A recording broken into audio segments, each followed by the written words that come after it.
I'm Gen X, and I feel like our generation is right now having a revival. We are coming in hot, we are coming in opinionated, we are coming in experienced. If you're in your 40s or even your 50s or your 60s, is it too late to start YouTube? Absolutely not. Look at all the stuff you've already gone through and learned and become familiar with. I am currently 49 years old, and I started my first YouTube channel 10 years ago in 2015. I grew it to 66,000 subscribers and leveraged it to move to Portugal. Last year, in October 2025, I started my second YouTube channel, this one that you're currently watching right now. On 1st Jan 2026, I started my third YouTube channel in a completely different niche. Is it profitable for me to start these channels? And how can I earn an income from these channels as soon as possible? So let's talk about why am I starting all of these YouTube channels. So clearly I am betting big on YouTube. It's going to be more lucrative. It's going to be better for your brand long term. It's going to massively uplevel your skills. It's going to give you so much more credibility. It's going to build your brand so much faster, and it's going to open up income opportunities for you just that much more easily. The second reason why I'm starting all of these channels is because I feel compelled to share what I know.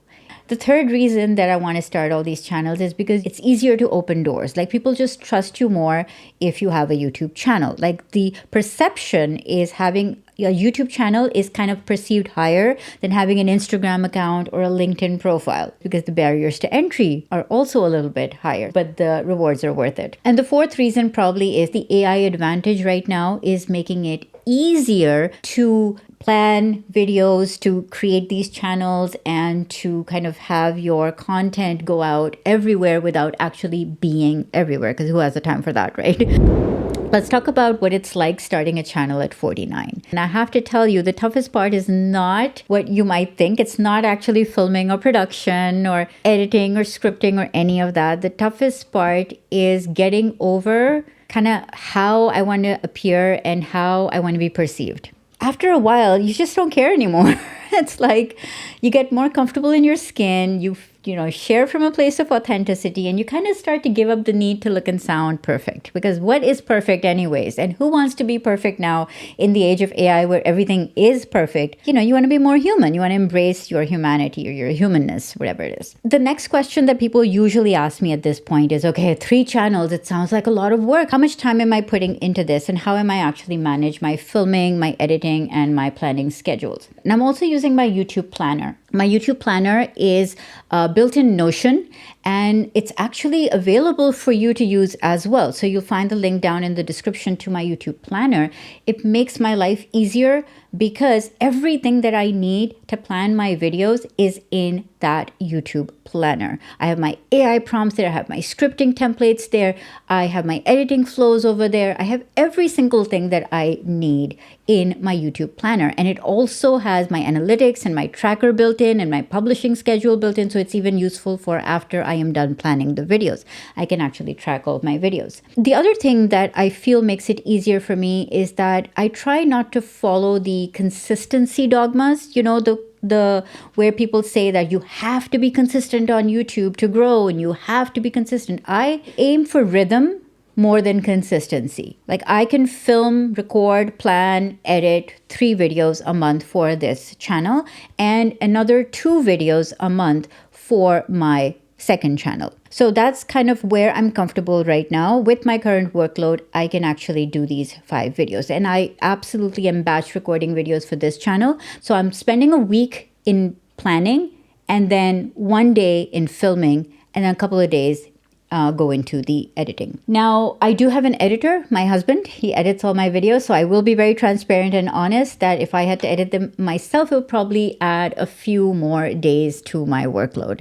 So absolutely, if you can outsource the editing and if you don't want to actually do the edit yourself, then that's usually the first thing that most creators outsource in this whole scenario. The other thing that people ask me is, how do I actually make money from YouTube? Most creators on YouTube go after AdSense, they go after monetization, they go after earning from the YouTube platform itself.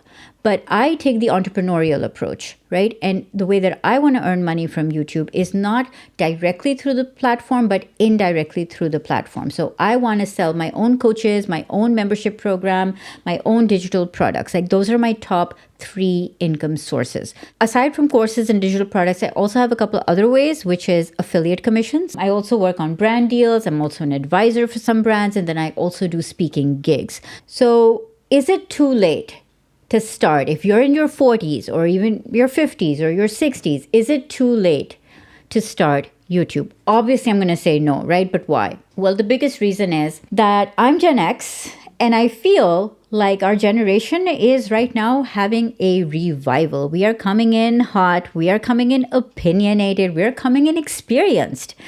And the reason for all of that is because if you look at where we are coming from, it all makes sense. We started analog, right? 70s, we grew up, we're 80s kids, 80s music. And then the internet came, right? So we had to adapt to the internet, a whole new way of communication. Then the mobile phone dropped on us. And again, we had to learn how to communicate with like typing and chat and, all of that stuff. Who remembers predictive text?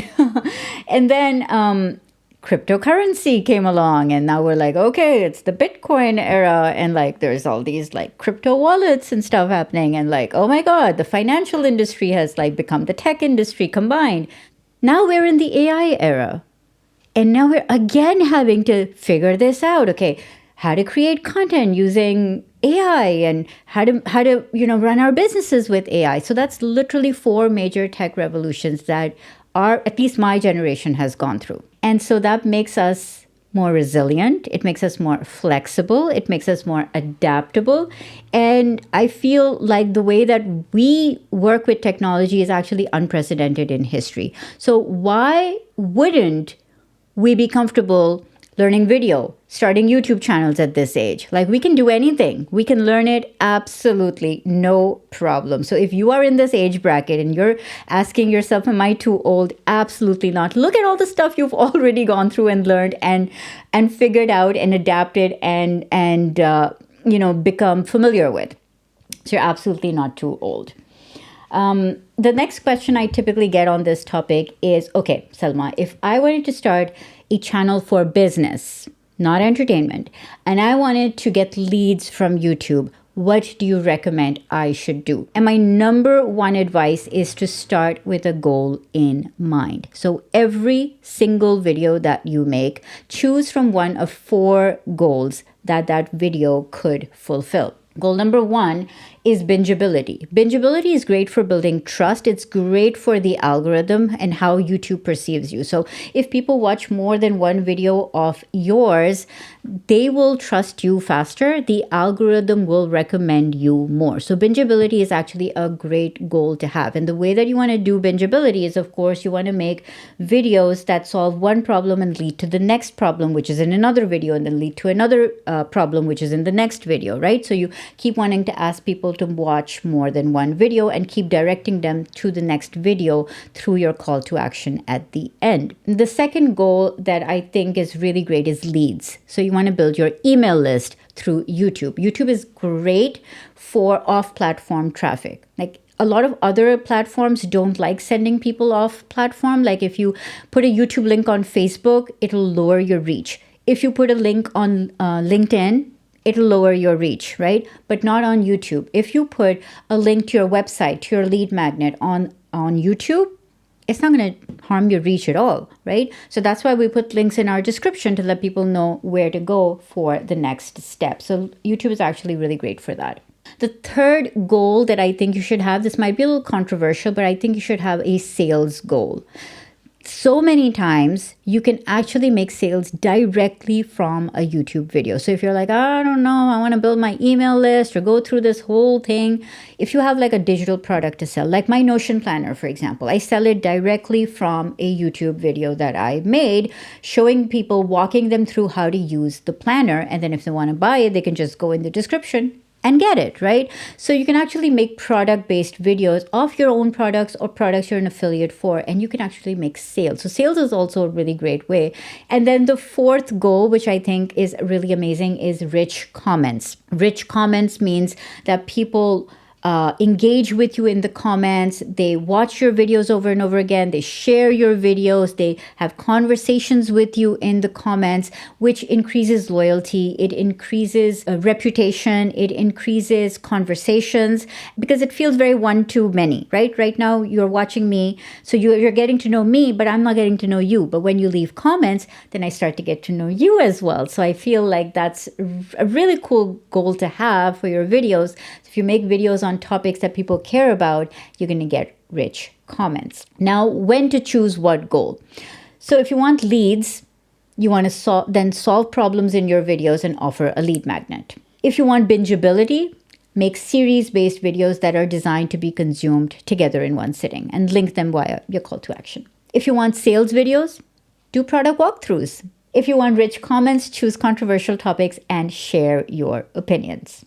The most important thing when I think about business use of YouTube is that your channel should have a path to income. Even if you don't have a product or a service or something to sell yet, at least have an idea of how can I take these videos and chart a path to income. And if you're confused about how to chart a path to income, then you want to get my YouTube playbook because I have charted a path from YouTube to income for you. It's absolutely free. The link is down in the description and you can get it. And then I want you to go and watch this video next, which shows you how to launch your channel with 3 strategic videos, which are all designed to chart that path to income for you. And I will see you in the next video.